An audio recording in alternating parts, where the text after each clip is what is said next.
Assalamualaikum warahmatullahi wabarakatuh. Kita akan bahas masalah aliran-aliran ilmu kalam dalam Islam.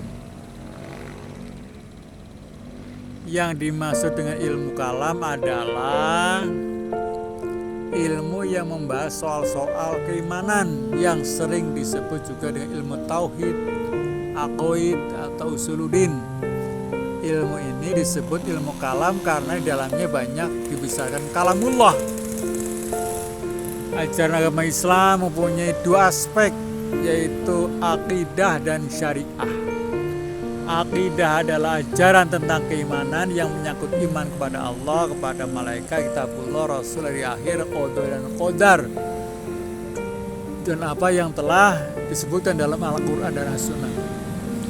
Sedangkan syariah adalah ajaran tentang pengaturan hukum yang mengatur hubungan manusia dengan Allah dan manusia dengan manusia yang menyangkut ibadah dalam arti khusus seperti sholat, syahadat, zakat, siam, naik haji, dan ibadah dalam arti luas, muamalah, munakahah, jinayat, siasat, dan sebagainya.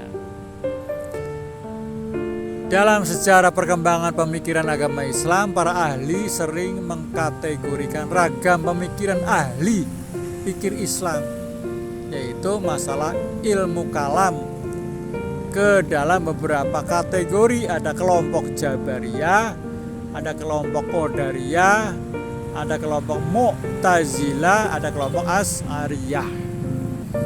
Mari kita lihat satu persatu. Apa itu kelompok Jabariyah?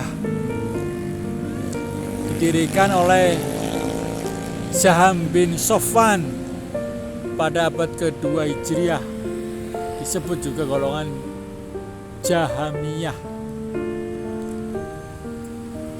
Golongan ini disebut Jabariyah karena salah satu pendapatnya bahwa perbuatan baik dan buruk manusia bukanlah atas kehendak dirinya, akan tetapi karena paksaan atau jabar dari Allah, sehingga manusia tidak mempunyai kekuasaan sedikit pun untuk memilih dan berbuat yang dilakukannya.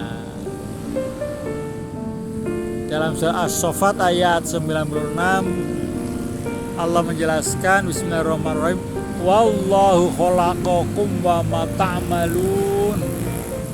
Padahal Allah lah yang menciptakan kamu dan apa yang kamu perbuat itu.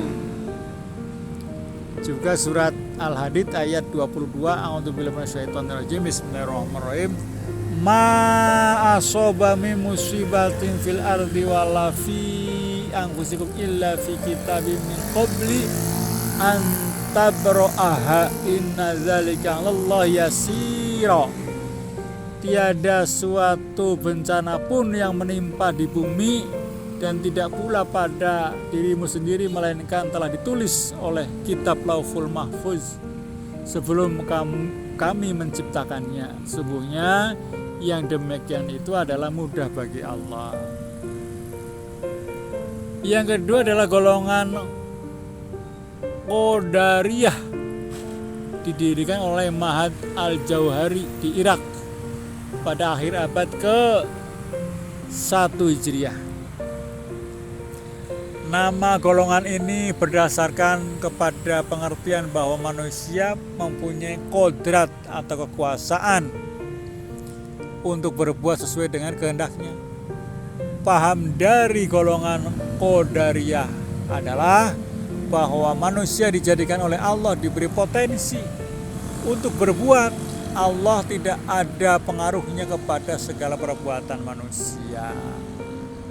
Pendapat paham ini mengambil hasil penafsiran dari firman Allah dalam surat Al-Kahfi ayat 29, Ar-Ra'du ayat 11, Al-Balad ayat 10.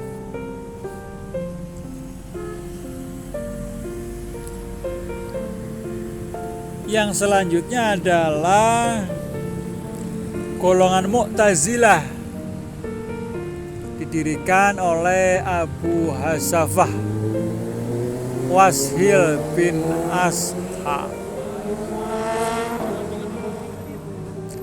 Golongan ini disebut Mu'tazilah karena pendiriannya memisahkan diri dari gurunya Al-Hasan Bisri.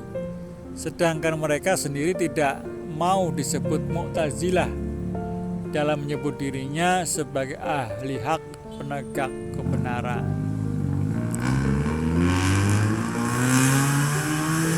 Doktrin dari golongan Mu'tazilah, satu, tentang dosa besar. Orang Islam yang mempunyai dosa besar disebut fasik. Mereka bukan mukmin dan bukan kafir. Baginya mereka tidak akan masuk surga dan neraka, tetapi menempati tempat tersendiri antara keduanya. Yang kedua tentang qada dan qadar. Allah tidak menjadikan perbuatan makhluk, tetapi makhluklah yang berbuat.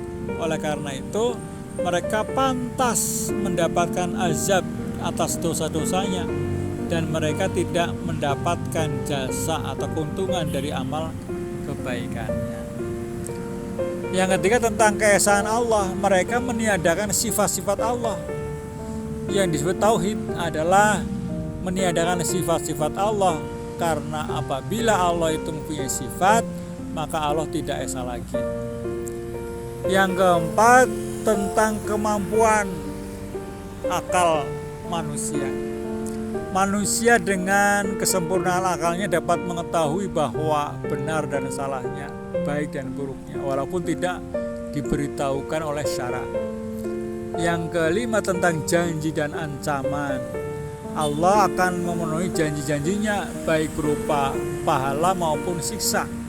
Bagi orang yang melakukan dosa besar tidak akan diampuni dosanya kecuali tobat. Sedangkan golongan Asy'ariyah didirikan oleh Abu Hasan Al-Asy'ari pada tahun 300 Hijriah. Golongan ini merupakan reaksi kepada golongan Mu'tazilah. Kadang-kadang golongan ini disebut juga ahli sunnah wal jamaah karena mereka banyak berpegang pada tradisi para nabi dan para sahabatnya dengan jumlah pengikut yang banyak. Pendapatnya terhadap ketuhanan dikemukakan bahwa Allah mempunyai sifat dan nanti di akhirat Allah akan dapat dilihat.